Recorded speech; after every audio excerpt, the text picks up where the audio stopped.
Hey friends, this food look good, right? I'm about to make this. Some seafood Alfredo topped with lobster.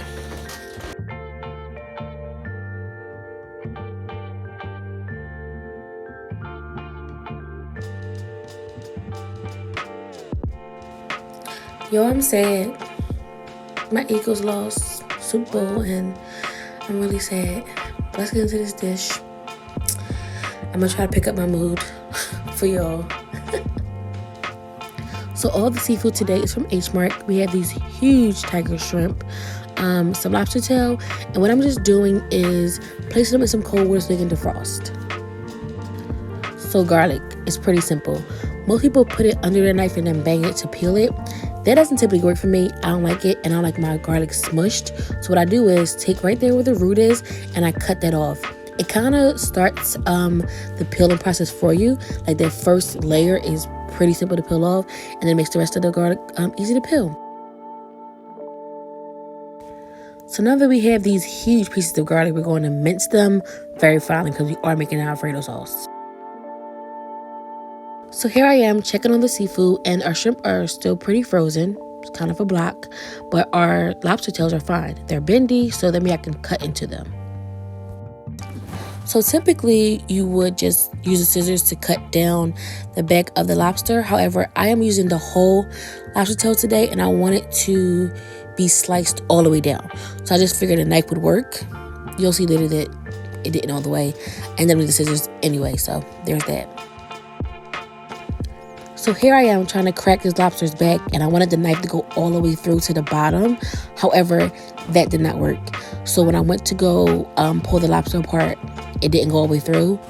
However, I did this step, take out all of the stuff we don't want, all the nastiness, just plucked it all out, trashed it, and then I went in with my scissors and cut the bottom part of it so I can get 2 halves of this whole lobster tail.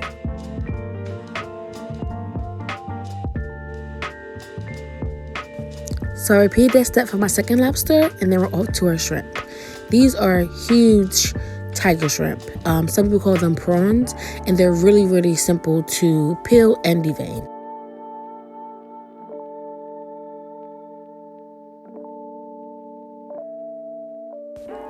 Okay, here are these huge shrimps. They are the size of my palm, and what you're going to do is pinch the tail off, and you'll probably get about a section or 2 off. That's trash. Now we're going to, I guess that's the feet. We're going to pinch at the feet and just start peeling around the shrimp. Done. Okay, now for deveining them. I take a paring knife and just slit a cut all the way down the back of the shrimp, and then if you see I believe it's called a vein, you just peel it out with your knife. And then what I'm doing is chopping my shrimp into thirds. They're huge, so yeah. So just repeating the process, we're going to pinch the tail, peel the rest of the shrimp off, cut down the middle, pick it out the vein, cut in 3s. And we're going to do that until all our shrimps are cleaned and deveined. So I lied. I'm actually going to keep, I'm making 2 different platters. So I'm going to keep 4 of these shrimps whole because I'm going to top them when I bake this. But also, I was very surprised at how clean these tiger shrimp were. Like, deveining them was super easy because there was literally almost no veins in a lot of them. But we gotta go through the process just to make sure. Now we're just gonna dry off our lobster tails and get them ready to prep for our bake. So to some rapidly boiling water, we're gonna add in some salt and then our pasta. I'm using Ziti noodles today because it's all I had on me, but typically I would use Penne pasta for this. I feel like it just grabs the Alfredo sauce way better. So yeah. So in this bowl I actually have all my shrimp, the large ones and the chopped up ones, because we're going to season them all together. But before we do that, commercial break. So this was posted actually on Valentine's Day, but it doesn't mean you have to miss out on the sale. We are still running it until 11:59 tonight, where you can get the tennis bracelet, tennis ring, and tennis earrings for only $90. And even though my Eagles lost, you can still use the code EAGLES to get another additional 10% off. Go Eagles. I apologize in advance. The next few frames will look weird because the tripod was acting funky and everything got recorded super weird. However, y'all get this content by any means necessary. So you guys know the drill. In a pan, I heated up some olive oil and butter, and then I threw in our shrimps to saute. The shrimps were actually seasoned with salt, pepper, paprika, garlic powder, onion powder, and some Old Bay. And yes, y'all heard me right. I use paprika. It's actually the smoked paprika, and I like this brand that I have, so I used it today, and it came out perfectly. Here's our sauteed shrimp, and let's clear these shrimps out and then use that pan a little later. Here I am chopping up our lobster. I wasn't going to take off the tail because I wanted it to be cute for presentation, but then I noticed that their gills or feet, I don't know what to call them, y'all. I need to go back to school. Needed to be clipped. So I actually just clipped them down and then chopped off the tip of the tail. And that's typically how I do it when I fry them. But being as I wanted it to be really pretty in my dish, I kept them on, thinking it was going to do something, and I didn't like it. So, yeah.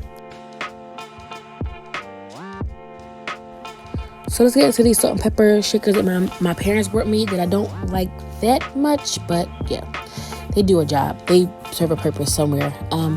We're going to use salt and pepper on these lobsters.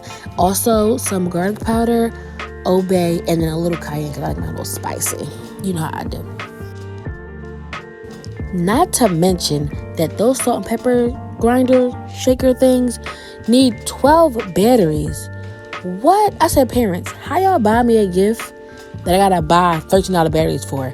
How rude. But no, I'm truly grateful for them because my mom and dad are literally the best parents in the entire world. So shout out to them. So I made a garlic butter using some butter, garlic powder, and some dried parsley flakes. Just heat it up microwave, and then I'm going to top all of my seafood with it. Just going to baste them how you would baste any type of meat, and I'm going to lather them in this butter. It's going to be so bomb. It's going to leave them really flavorful and really juicy during the bake. Trust me on this.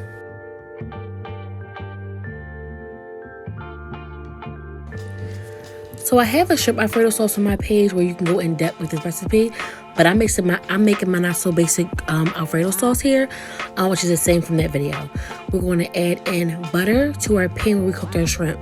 So we cooked our shrimps in this pan. We're going to leave the pan how it is. All the drippings, we want all of that flavor. We're going to add in some butter, add in our garlic, get that very fragrant, and then add in our flour.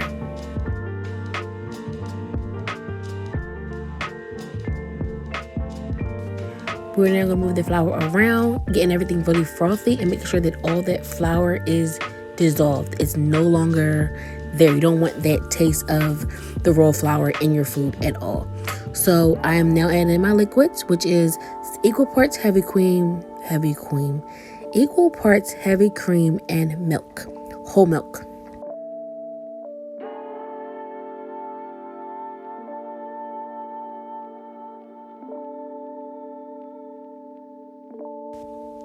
Okay, once we get that combined, we're just going to stir and let it come to a light bubble.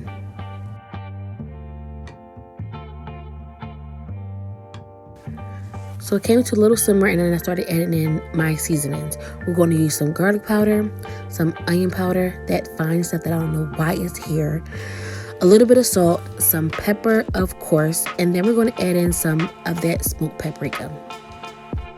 Oh, and don't forget your Cajun seasoning. I feel like it's not going to give it too much of a spice, but it does give it a flavor. So add in a Cajun or even some Creole seasoning. It'll do the same thing.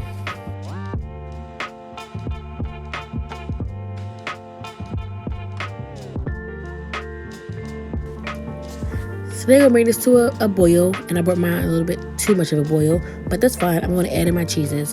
I typically just add in some Parmesan cheese, but for this I want a cheese pool, so I'm going to add in a little mozzarella as well. So I'm going to mix up everything really well, and then I'm going to put it on low and let it simmer until it gets the thickness that I want. I don't want it too thick, but I definitely don't want it too thin either. So I did add in more Parmesan cheese as well as some garlic powder and Creole seasoning because I tasted it and it wasn't where I quite wanted it. And for me, it's always add garlic powder. Garlic powder is going to add the flavor that you really, really looking for to me without adding too much salt. You know how I like my food, not salty. So now I'm adding all my pasta into my Alfredo sauce. I'm going to mix that really well to combine. And then I'm going to add in the shrimp, mix that really well to combine. And then we'll be set to start adding it to our baking dishes. So I'm layering in my Alfredo into these baking dishes. And then I'm going to fill it to the brim and then top it with some mozzarella cheese. After we add the cheese, we're going to add in our shrimp and our lobster tails as is with the butter right on top of the Alfredo. And then depending on your lobster size, you're going to go into the oven for about 12 to 15 minutes on 450 degrees.